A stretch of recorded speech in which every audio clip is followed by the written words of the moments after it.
এসো হে বৈশাখ এসো এসো, এসো হে বৈশাখ এসো এসো। তাপস নিঃশ্বাস বায়ে মোর সুরে দাও উড়ায়ে, তাপস নিঃশ্বাস বায়ে মোর সুরে দাও উড়ায়ে। বৎসরের আবর্জনা দূর হয়ে যাক যাক যাক, এসো এসো, এসো হে বৈশাখ এসো এসো, এসো হে বৈশাখ এসো এসো।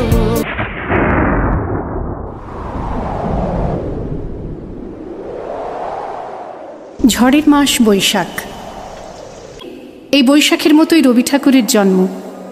সোনার আশ্বিনে নয়, হিমের রাতের অঘ্রাণে নয়, ফুল রাঙানো ফাগুনে নয়, এই খর ক্ষিপ্র বৈশাখেই তাঁর জন্ম। এই খ্যাপা বৈশাখের গৈরিক তিলক দিয়েই সাজানো তাঁর জন্মদিনের ললাট। বৈশাখে প্রকৃতির নতুন জন্ম, আমাদেরও নতুন জন্ম এই বৈশাখে, 25শে বৈশাখে, রবি ঠাকুরের জন্মদিনে। দেখতে হয় না ক্যালেন্ডার, জিজ্ঞেস করতে হয় না তারিখটা কবে, আগে থেকেই বুকের মধ্যে সাড়া ওঠে 25শে বৈশাখ আসছে, রবি ঠাকুরের জন্মদিন। বছরে একটা দিনের জন্য তারা নতুন হয়ে যায়। চারপাশে নীলে লালে সবুজে হলুদে রঙিন ফুলের আলপনা, মাঝখানে খয়েরি রঙের সুতোয় রোজ দুপুরের না ঘুমানো চোখে কাজের ক্লান্ত অবসরে বোনা হয়ে চলেছে সেই 4টে লাইন। উদয়ের পথে শুনি কার বাণী, ভয় নাই ওরে ভয় নাই, নিঃশেষে প্রাণ যে করিবে দান, ক্ষয় নাই তার ক্ষয় নাই।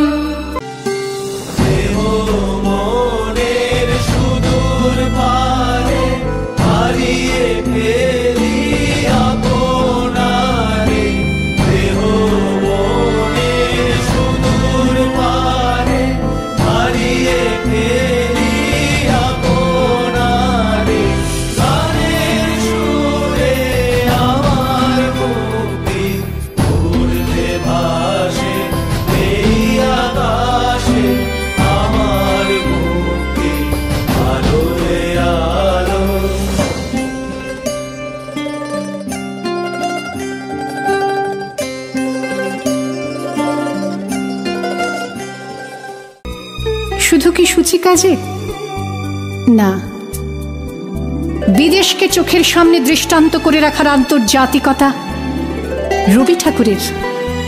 আমাদের সংস্কৃতিকে মাটির কাছাকাছি এগিয়ে নিয়ে যাওয়ার সংকল্পে রবি ঠাকুর, আমাদের সভ্যতাকে দানবের হাত থেকে ছিনিয়ে নেওয়ার সংগ্রামে রবি ঠাকুর।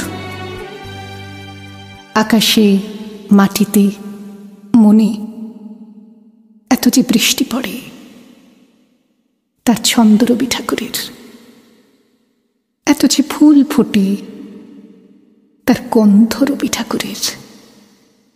তাই প্রতিদিনই তাঁর জন্ম, কোনো দিনই তাঁর মৃত্যু নেই। পূর্ণ প্রাণ প্রাণে সহি আনন্দ বসন্ত সমাগমে, কিলা বন্যে পূর্ণ প্রাণ প্রাণে সহি বিকশিত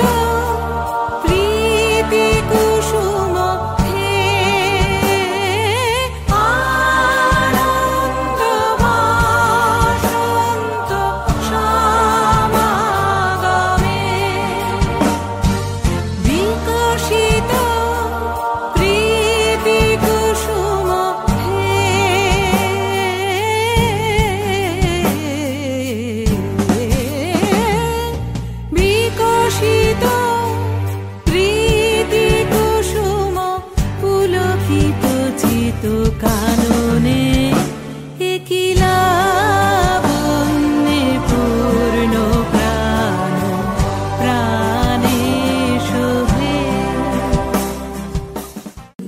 কালের কালা পাহাড় এসে কোনো দিন যদি ভারতবর্ষ থেকে সমস্ত ঠাকুরের পুজোর প্রদীপ নিভিয়ে দিয়ে যায়, তবু একটি ঠাকুরের বেদি চিরকাল থাকবে মাটির সঙ্গে গাঁথা।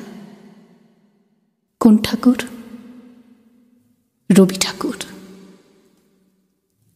রবি ঠাকুর।